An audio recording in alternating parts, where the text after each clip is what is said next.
Hi, I'm Kellyanne Cass. Welcome to this channel, Stone the Crone. I'm back from my holidays. As you can see, back in the room with me turfs on me wall, me door. Um, some people have asked, you can't really see, but it's J.K. Rowling's made Dylan Burns and Kelly J with a fantastic shirt on. So when I do my little thing here, I am always in best company. Welcome to this channel. If you're new, I've picked up a couple of subscribers here and there. I don't overly promote my own channel. This is just a document of my non-consent of what's going on at this moment in time. I'm just a woman, just an adult human female. I'm just a mum. I'm an artist and a tarot card reader and a former performing belly dancer that due to COVID no longer dances. That's it. I could go on with other stuff, but really it doesn't matter. It's all irrelevant. What is relevant is that I am an adult human female. I'm 46 years old and I do not agree at all with the language that has been taken from us. I do not agree with woman being this idea that somebody can just identify into or they can express themselves into.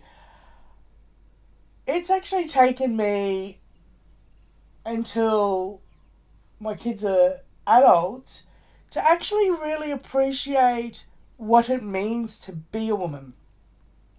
In my 20s, I was just happy to be the weirdo, witchy, gothy person, artist, reader, tarot reader, occultist, baby occultist.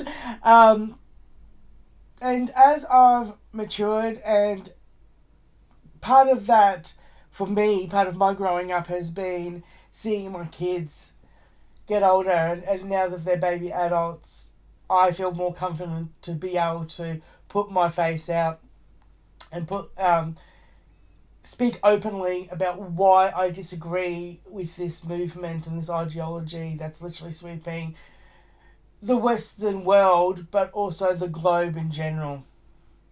Excuse me, sweat mustache. It's stupid o'clock here in the morning already, and it is already bloody hot. So excuse me 1 second. I'm just going to put my little fan on. As you know, I did a couple little turf by the surf sort of videos while I was away. That was pretty cool. Talking to the girls was pretty cool. And just having the confidence and being bold enough to see some young women in a changing area. And this was in it was a bathroom that had the women's and the men's, and they had the toilet cubicles down one end, and then they had like the little showers and the dressing area down the other end. And the girls had just finished getting dressed, so they were picking up their towels, and I just went, excellent opportunity to go have a chat. I don't get aggressive or forceful when I talk to the girls, because again, I want them to sort of tell me why they think this is a good idea. And it sort of freaks me out a little bit because my daughter finished school 2019, and things have gotten worse since then. Since COVID lockdown, things have gotten incredibly more intense, worse than I could have imagined in 2 years that it could have got worse. I mean, if I swapped my witchy hat for a tinfoil hat, you would kind of go, you know, what they used to say about I think there's a conspiracy. Well, who are they? Well, we now know that they apparently were non-binary, but anyway. So just to take that opportunity to talk to them, and one girl was not interested at all engaging, like she was literally on the phone, and I've even kind of got the feeling the vibe that she was almost saying to one of her friends, "We've got a death in here." One was really lovely. Like, she was sort of, she got it, you know. Like, she literally said, "I hadn't thought that far," you know. And this is the biggest problem, isn't it? Is they haven't really considered ever wanting a family, because these guys were like 16, 17. I don't think they were 18 yet. So, you know, when I said, what if I had morning sickness and I had to come into a space and sit down and be sick, and I've got a big belly and I'm exhausted, do I have the right as a pregnant woman to kneel on the ground and be sick in a public toilet, which I have had to do when I was pregnant, without having to kneel in somebody else's bodily fluid? Like, men stand to pee. Regardless of, you know, I have this idiot on Twitter, and I don't like Twitter arguments as a general rule, I try to avoid them, but this dickhead said, "Oh, but standing to pee, aren't you sexually stereotyping men that they stand to pee?" And it's like, really? Of course they're fucking standing to pee. They were built that way. Men standing to pee is not just a fucking social construct. It hasn't come from society going, "We'll teach men to pee, boys to pee, and girls to see it." It's because we're genetically made that way. You know, men stand to pee much like horses stand to sleep. Back in the day when you were hunting and having to run on the fucking fly because maybe a saber-tooth fucking tiger was chasing you, I don't know, you were standing to pee just in case you had to fucking go, you know, like survival shit. Women sit to pee. That's why, as a general rule, we will take girls with us to the bathroom to have our back, because we sit to pee. And the way tribalism and evolution works in that way is that women would get together and have each other's backs. And for example, my little dog knows this, like the little Dashie that I got. He knows this. Me and my daughter were talking about it. He never sits at the doorway for my husband and my son. He always sits in the bathroom doorway, outside the door, which is a total pain in the ass. She almost trip over him every single time. Why? Because he recognises that women are more vulnerable with their pants down in a sitting or squatting position. This is not rocket science. This is evolution of our ancestors from patterns we have done due to our biological bodies, due to our bodies. And that's what I'm sort of saying to the girls, you know. Do they have the right to get dressed in this particular area without somebody coming in saying that they're a woman and openly getting changed and revealing their peen? Do they have that right? I believe it's no different. Like, I don't know. Do they have that right? So that was one little thing that I came across with the girls, and I'm really glad I did it. And the other one was the wall on the crystal shop, and it was a men's circle, and I had to go in and talk to the woman about it. Like, it was just literally, that's exciting. So I sort of thought, do I go in there and maybe borrow some of my husband's clothes and say that I am non-binary, they, them, and am I, as a non-binary, they, them, am I allowed to go to the men's circle? Because today I feel masculine. And I thought, no, you know what, I'm just going to go in there and ask her, does the men's circle send to men? which is the Posey Parker sort of question, isn't it? She centers women. That's what she says. Kelly J. Keane, does standing for women centers women. So I was just wanting to know, was this men's circle center men? And we all know with men's shared and that type of thing that they don't allow women in. So especially around where I live, the men's shed here, the men are actually known to be incredibly rude and very, very righteous in their men's space. So I just thought it was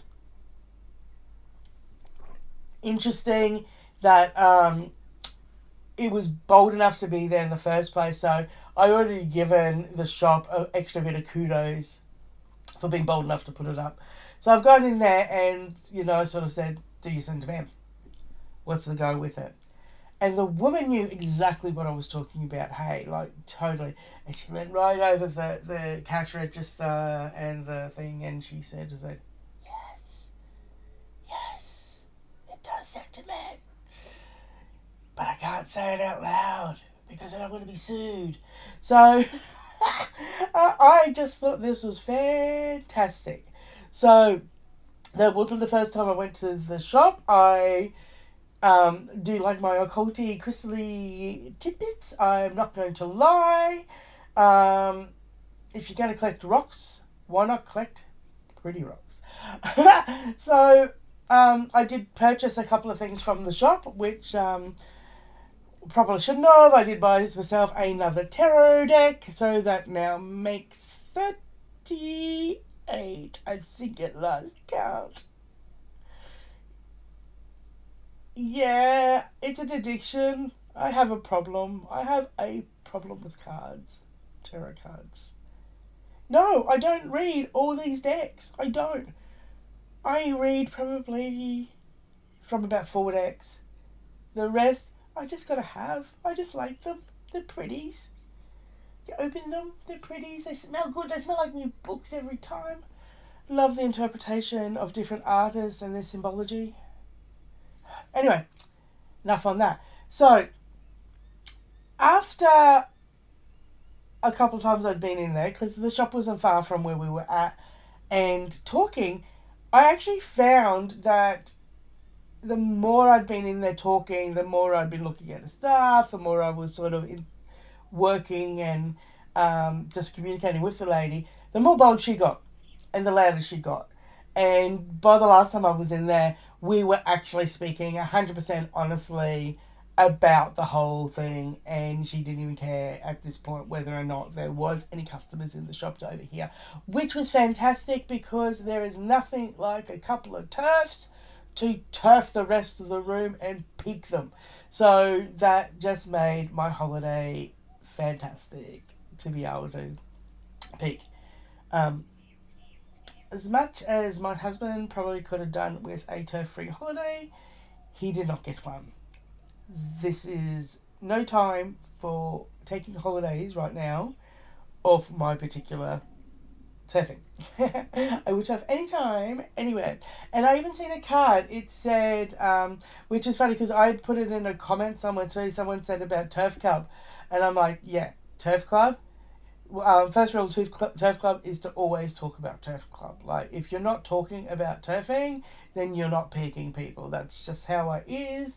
That's how I am. And that's how it was bees. So there's that. The third interaction I had was with an older lady in a shop. And I've been to this shop a few times because where we go, me and my husband, we actually like to haunt quite regularly and pretend that we are locals. One day we will move there. Yes, we will move there.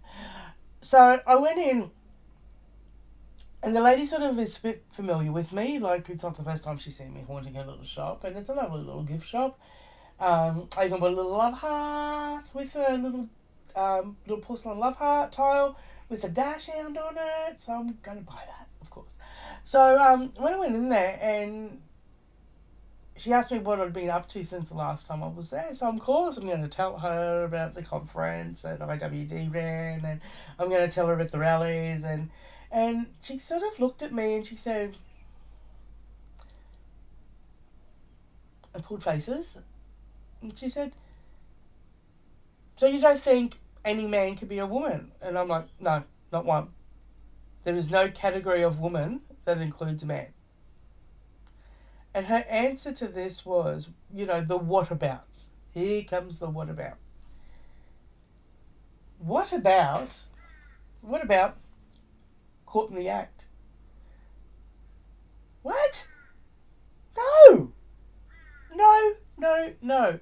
Caught in the Act is an Australian man named Shane, and he is a drag queen. That is all he is. I don't even think he calls himself a woman. Don't quote me on that because I'm not 100% sure, but no. Sorry. And I just thought, wow. Wow. This woman's a more mature woman, and she's got to have 15, 20 years on me, and I'm like, oh, damn. I think you need to turn your ABC and your mainstream telly off.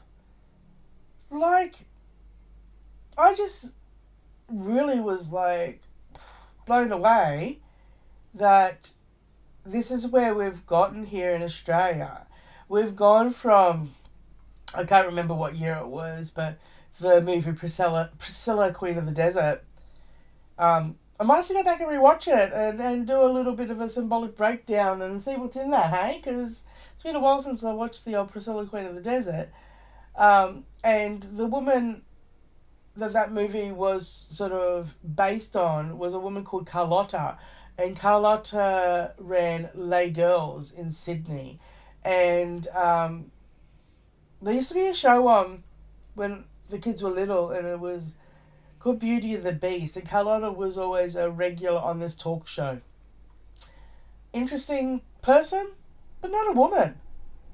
And actually, the more I think about the fact that Beauty and the Beast was a show of a male, and I think there was 3 females, and they would be discussing certain topics and that. And Carlotta was placed in the place with the women. So this is really how long we have. So at least 20 years of more blah blah blah blah. 20 years of more blah. Me thinking back, bro. Of them basically doing this by media, placing these men in the role of women. Yeah? So anyway, we've gone from Priscilla, Queen of the Desert, celebrating the female impersonators, and to literally female impersonators are women. And it was just really disappointing, Lovely chick she is, lovely old duck, but disappointing as fuck. That's going to be her example, her, what about? All the what about you can give me. Caught in the act? If you don't know Kit Kowalski, go check out Kit Kowalski's YouTube channel. The woman is a bloody genius, highly intelligent, not just an ochre, I think she goes by Lady Kit Kowalski on Twitter. Go check out her stuff. She's done a really excellent breakdown of Caught in the Act on ABC's Play School. Go check that out, because I could have done something like this here, but it would never, ever, ever be as close what the amazing Lady Kit Kowalski has done. Kit Kowalski also calls herself the adult human Sheila, which we are. I also have adopted the adult human Sheila, the Sheila, on my YouTube. You see my YouTube Sheila, which means woman or girl, Aussie woman or girl, and it's slang. So basically, it's what we refer to. Ocker is what we call our language. Ocker, AF. So Sheila is basically ocker as fuck. Anyway, I love yous for now. I'll talk to yous later. Remember, with a megaphone or not, stay loud, my friends. And also, no matter where you are, make conversations. Talk to people. What's the worst they're going to do? Ask you to leave the shop? Anyway, stay now.